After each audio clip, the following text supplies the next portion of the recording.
cub shattered the restraint collar 3 seconds before Dr. Marin Holt entered the quarantine chamber. The alloy ring snapped like brittle glass, fragments clattering across the polished white floor as the creature reared on its hind limbs and screamed. The sound was high, piercing, and wrong, vibrating through bone and instrument alike. Sensors spiked.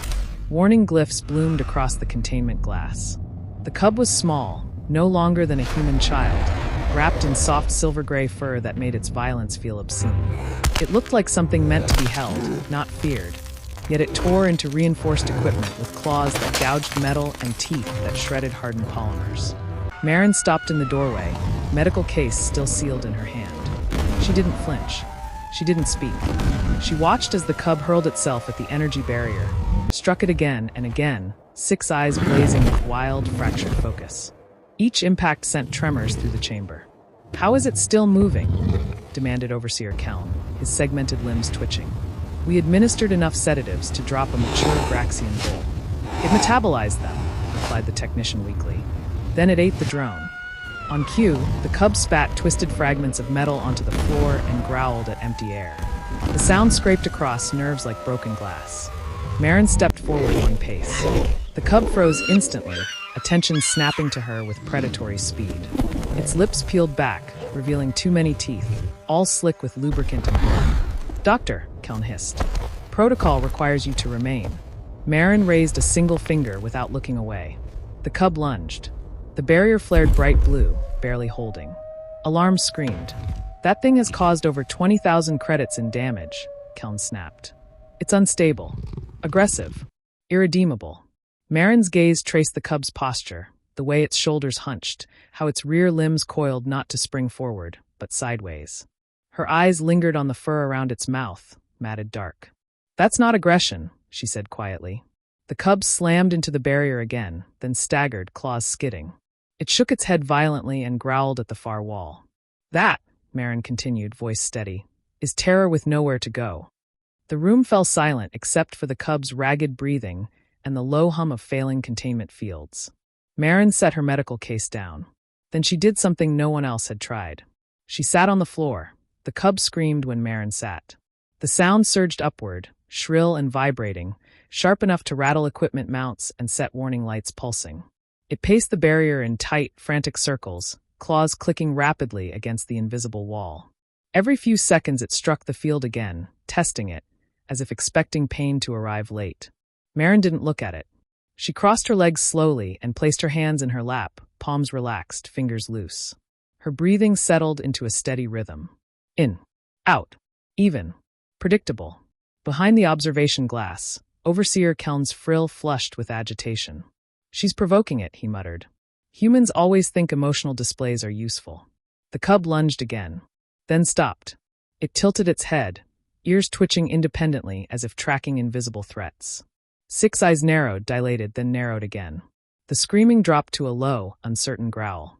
Marin focused on a crack in the floor panel 2 meters away. She did not meet the cub's gaze. She did not shift her posture.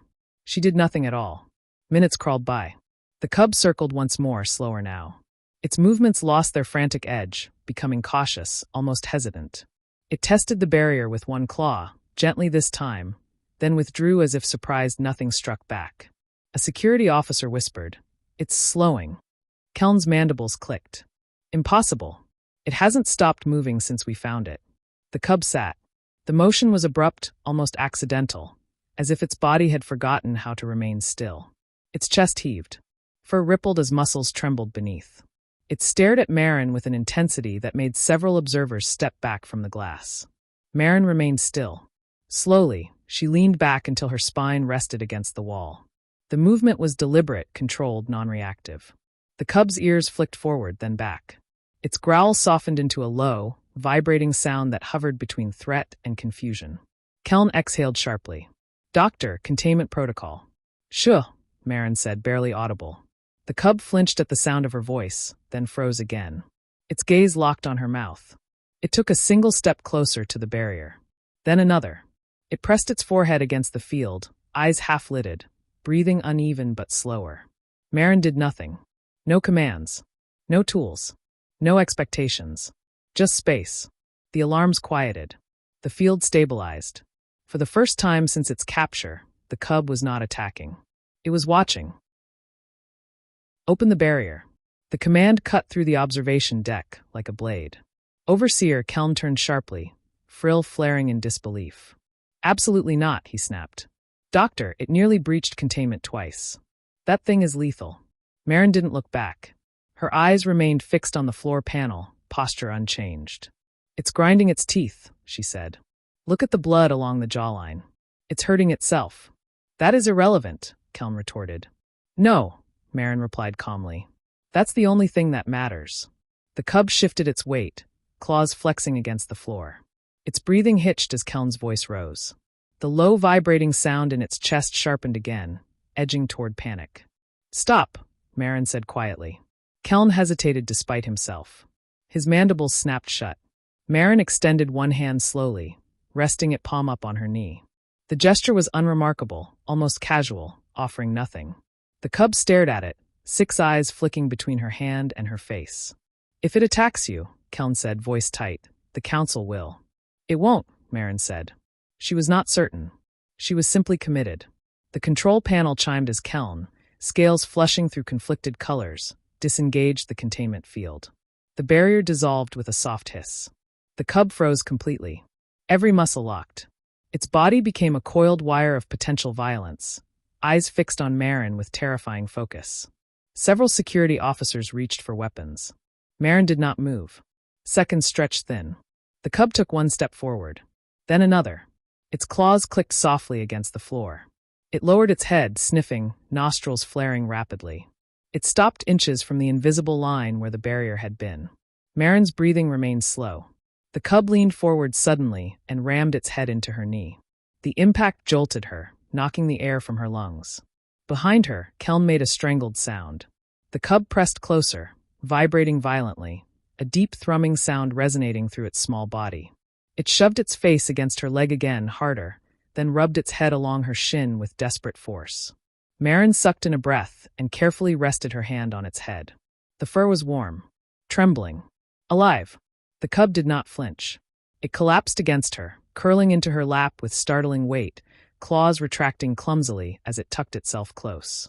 The vibrating sound deepened, shaking the floor faintly. Marin exhaled. Trust established, she murmured. Kelm stared in stunned silence. Marin stayed on the floor for hours. No one argued. No one dared interrupt. The cub sprawled across her legs like a living tangle of fur and sharp edges, its breathing gradually slowing until the frantic tremors faded into a steady rhythm.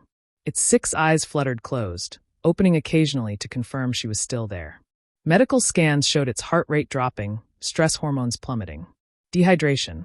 Malnutrition. Microfractures in its teeth from constant grinding. Evidence of prolonged confinement far too small for its body. Trader vessel, Kelm reported quietly from the doorway. Cargo hold. Cage barely larger than the cub itself. Marin's jaw tightened. She fed it slowly, testing reactions. Synthetic protein was devoured eagerly.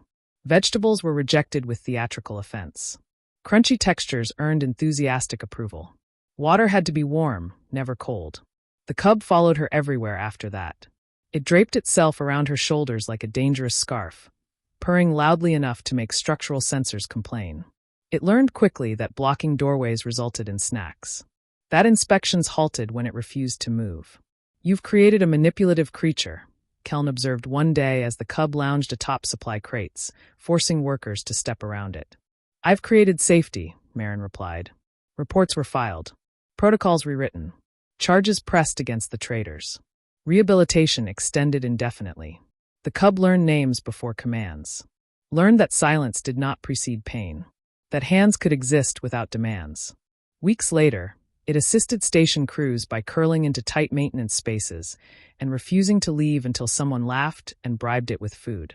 Progress, Marin thought, scratching behind its ears as it vibrated contentedly. The council's final report labeled the cub successfully rehabilitated, a phrase Marin disliked intensely. Healing was not a finish line. It was a process that moved at the speed of trust.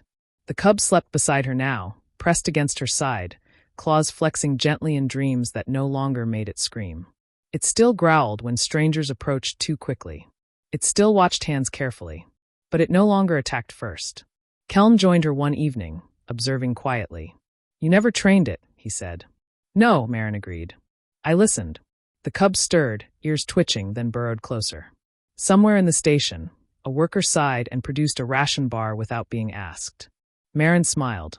Sometimes the most dangerous thing a human could do was nothing at all.